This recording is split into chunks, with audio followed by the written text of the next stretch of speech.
All right, what we got? I can't. Larry, how did the relationship with Tim Beckman get to the point where he's here now doing the volunteer work for you? Well, Tim and I've known Tim probably for about 8 or 9 years now. We actually worked together at Oklahoma State, and I'm happy to have get the chance to give him an opportunity to learn how we do things here, what our culture is. I mean, he's, I've known Tim for a long time. He's a good football coach. But let me make something clear so everybody understands. I'm the one that sets the expectations on our culture and how our student athletes are treated. I'm at the top. I set it for everybody. And so Tim's here doing what the NCAA allows him to do as a volunteer assistant, studying film, scouting, all those kind of things. And so I'm glad we're able to give him this opportunity, until he's able to find employment. So, but I'll tell you this, I mean, if you look at our sports medicine crew, I mean, we've got probably the best in the country, and it's separate here. So, they're the ones that make the decision when our guys, whether they're injured, hurt, whatever they are, they're the ones that make the decision on when these guys step out on the field. It's easy for me because Kenny just tells me when they can go. So, I just know that when he says they can go, and we expect them to go. Will he be with you all year? As far as I know, he is, yes. Planning on it. Can he travel with you or be on the sideline? He can, yeah, he can. Will he, you think? We haven't made those decisions yet, but yeah, he can. Has he been here since camp started? He's been here since the beginning of camp, yeah. Every day y'all been out here, he's been here. So you obviously considered the perception that his presence will bring to the university. What went through your mind when you were considering? What presence will that bring to the university? Based on his past, how he's treated injured players and the hazing. Based on what you've read? Based on what we've read. Yeah. Okay. Well, I don't believe everything I read. All right. I know Tim. I know his side of the story also. So I was comfortable with it.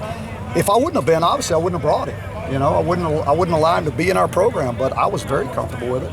I don't have any issues with it at all. To what degree was the decision personal versus professional? Well, probably if I wouldn't have known Tim, it may not have happened. But since I knew him, I was comfortable with him. I know who he is as a person. I was comfortable with him. Coach, who is he as a... with that with like Bubba? Yeah, of course. And I do that in just about every hire I make, actually. I mean, Bubba and I confer on just about any hire that I make. Even volunteer guys we do. So he knows everything that we're doing, yes. Coach, what kind of relationship do you guys have going back to 2007 at Oklahoma State? Well, he was I was the offensive coordinator that year. He was the defensive coordinator, and he just came in to the program that year for that first year, and we were really rolling on offense. And I think Tim came in and wanted to fit in and wanted to do some things the way we were doing them on that side of the ball. And it was a great experience. At least it was for me. I don't know. Maybe he didn't like me. I don't know, but.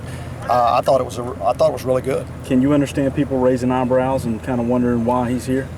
I can, and I know it's going to happen. And then a couple of days from now, it won't be news. But it's I promise you, I didn't see anywhere where the NCAA said that he should be banished from the game of football. The guy didn't win enough games. That's all it was. Is there a limit how much time a volunteer coach can spend with you, on the team? No. What is his side of the story?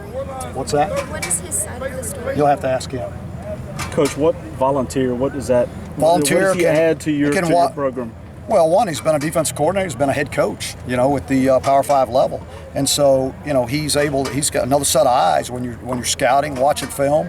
All those kind of things. So it's a nice thing for us to have. So I think it's a win-win situation.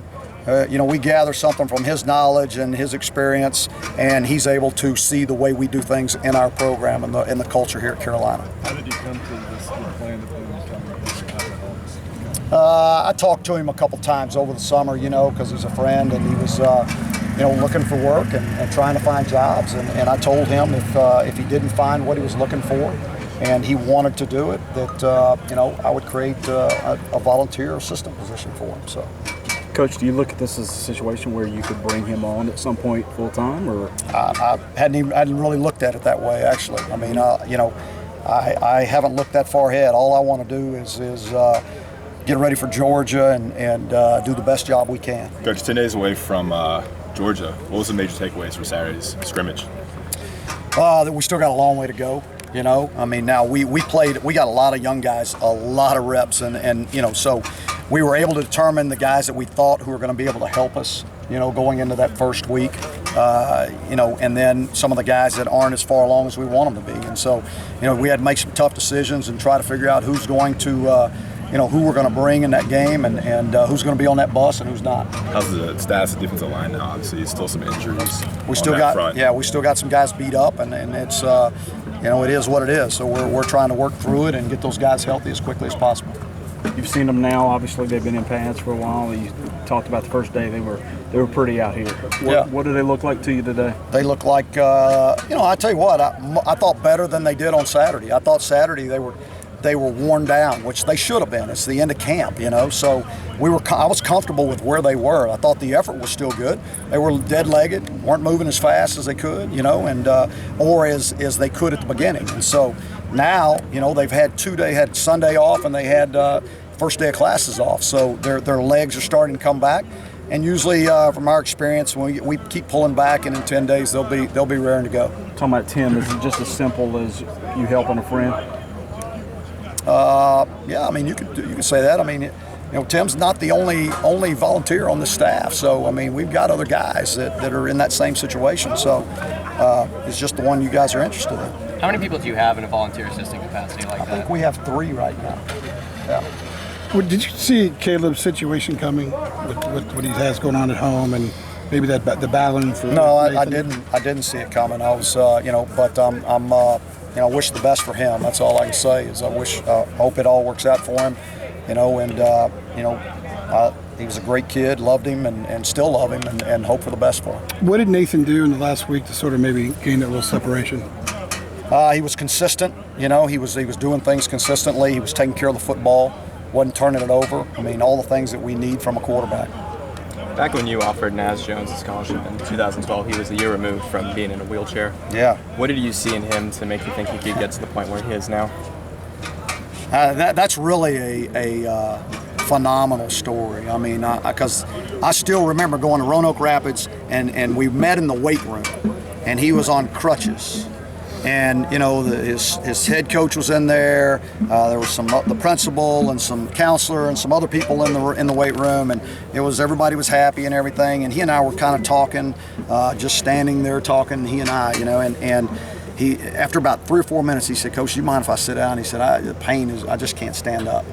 And I was like, "Yeah, sit down." You know, I mean, and I walked away from there, him weighing about 218 pounds, thinking, "And he's going to be lucky if he ever gets to play the game." And you know, it's amazing what he's been able to do and where he's at now in his life. So what made